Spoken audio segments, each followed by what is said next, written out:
안녕하세요. 한자삼락의 심연진입니다.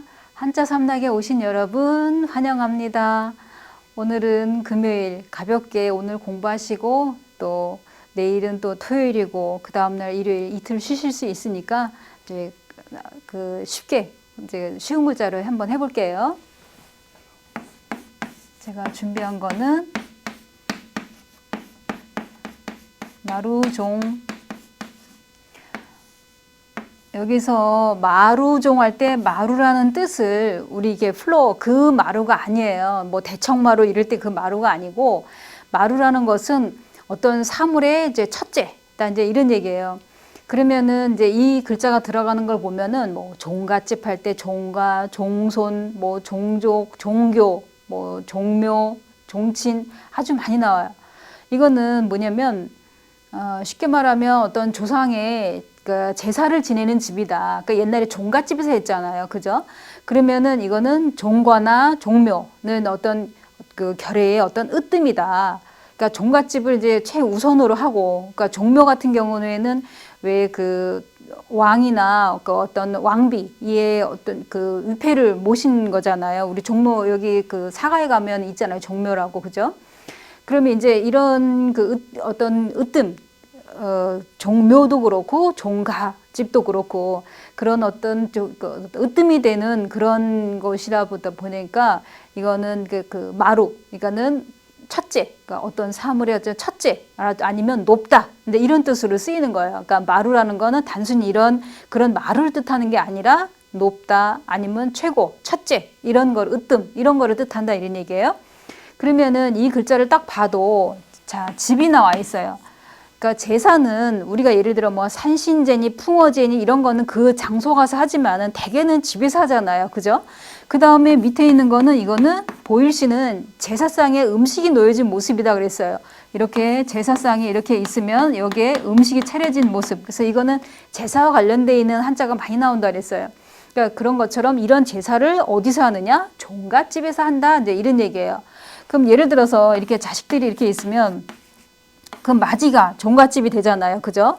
근데 이제 만약에 맞이가 이제 없어. 세상에서 이제 돌아갔어. 근데 여기 그 다음에 그럼 이 아들이 그 제사를 모시지 여기 둘째 지차가 뭐 그 차남이나 뭐 이 삼남이 모시는 게 아니라 그 다음 아들이 하잖아요. 그죠? 그러면 이제 여기 이 집에 뭐 삼촌이라든지 그러니까 작은아버지 이런 사람들이 모이잖아요. 이런 것처럼 종갓집 할 때 특히 이거 마루종자는 어떤 사물의 으뜸, 첫째라는 뜻으로 그 뜻을 아셔야지 그냥 이게 그 대청마루 할 때 그 마루가 아니라는 걸 잘 기억을 해두세요. 자, 그 다음에 달을 차.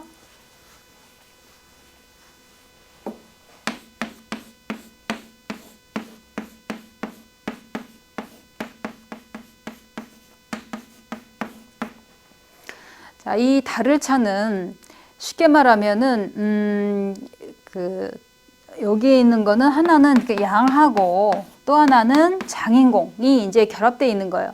이 다르차가 들어가는 거 보면은 뭐 차이, 차별 아니면은 뭐 병이 났으면 뭐 차도가 있냐 아니면 뭐 차등으로 지급한다, 차감한다, 뭐 차압하다, 차액이 얼마 있냐 뭐 이런 얘기할 때 그러면은 이 글자 자체 같은 경우에는 이렇게 양양하고 장인공으로 이제 해석하는 것도 있고 또 하나는 이제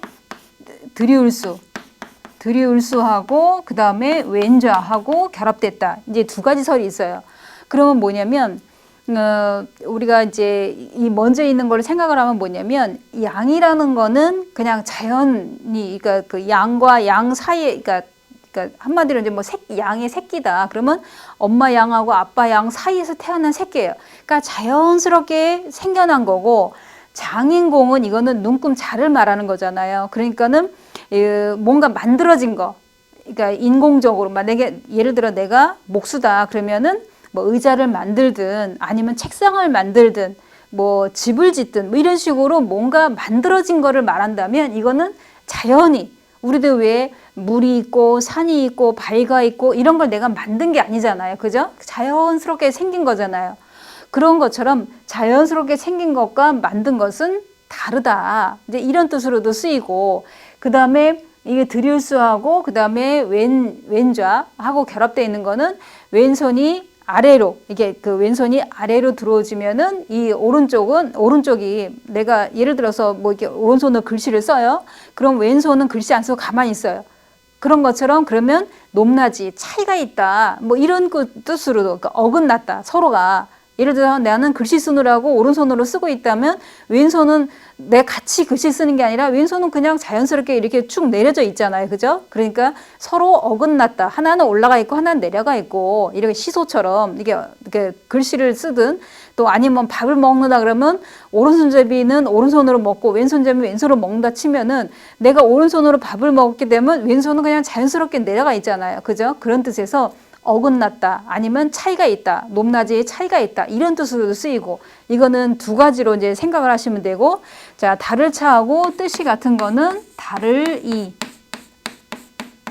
이거는 달을 이가 서로가 뜻이 같다는 거 이거를 이제 기억해 두시면 돼요. 자 그러면 이제 세 번째 글자로 들어갈게요.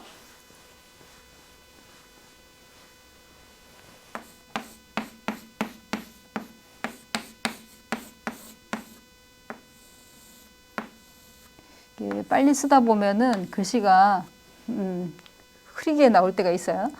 자, 이거는 가출해. 그 다음에 아니면 마땅해. 라는 뜻이 있어요. 그러면은 뭐 해박한 지식을 갖고 있다. 그럴 때는 그러면 다 갖춰. 아는 게 다 뭐 이것저것 다 알아. 아니면은 해당상 할 때는 그때는 마땅당. 이거는 그러면 여기 마땅해로 한다면은 마땅당이랑 이제 뜻이 같다 이런 얘기죠. 마땅당하고 그러면은 뭐 해박한 지식을 갖고 있다 그러면 넓을박이랑 이제 같이 이제 단어가 되겠죠. 그러면은 이 글자를 이제 이 글자의 뜻으로 말하자면은 이건 뒤에 있는 건 돼지 해자예요. 그러니까 돼지 해자는 요 돼지에는 음을 빌려준 역할을 한 거죠. 그러면은 이 말씀어는 우리가 하는 그 언어의 그 말이란 뜻도 있지만 공부와 관련되어 있는 것도 많아요. 예를 들어 공부할 과자도 있고 뭐 읽을 독도 있고 이런 식으로 공부와 관련되어 있는 한자들이 이제 있다 보니 여기서도 마찬가지로 내가 책을 많이 보고 공부를 많이 하다 보면은 지식 갖춘다. 그러니까 이것저것 아는 게 많아. 그러니까 이제 해박한 지식 뭐 이런 것도 있고 박학다식하다 뭐 이런 얘기도 많이 하잖아요. 그런 것처럼 이거는 갇혀 있다. 이제 이런 뜻이에요. 그러면 이 글자 같은 경우에는 음을 빌려준 역할, 그러니까 그 한마디로 전형적인 형성 문자죠. 그 다음에 말씀어는 왜 말씀어니 공부와 관련돼 있냐면은 그 공자님과 맹자님의 말씀을 기록한 책을 공부한 거예요. 옛날에 선비들이. 그렇기 때문에 이 말씀어는 그냥 단순히 우리가 말하는 그 말이 아니라 공자님, 맹자님의 말씀을 기록한 그 책을 의미한다. 이제 이런 얘기예요. 그래서 여기에서 가출해, 마땅해. 그러면은 내가 예를 들어서 공부를 열심히 했으면 그 실력을 갖췄다는 건 마땅하다. 공부를 안 했으면 모르는데 공부를 했어요. 그러면 그 실력을 다 갖췄다. 이제 이런 뜻으로 이제 해석을 하시면 돼요. 그래서 제가 이제 준비한 이 세자 마루종, 그다음에 달을차, 가출해 이 세자는 여기서 이제 끝을 내고 내일 토요일은 제가 준비한 거는 부수입니다. 자, 부수도 이제 한 획 한 획 계속 나가니까 이제 머지않아 끝날 거예요, 아마. 그러니까 끝까지 잘 따라오시고요. 그러면 내일 부수편에서 뵙겠습니다. 지금까지 한자 삼락의 심연진이었습니다. 안녕히 계세요.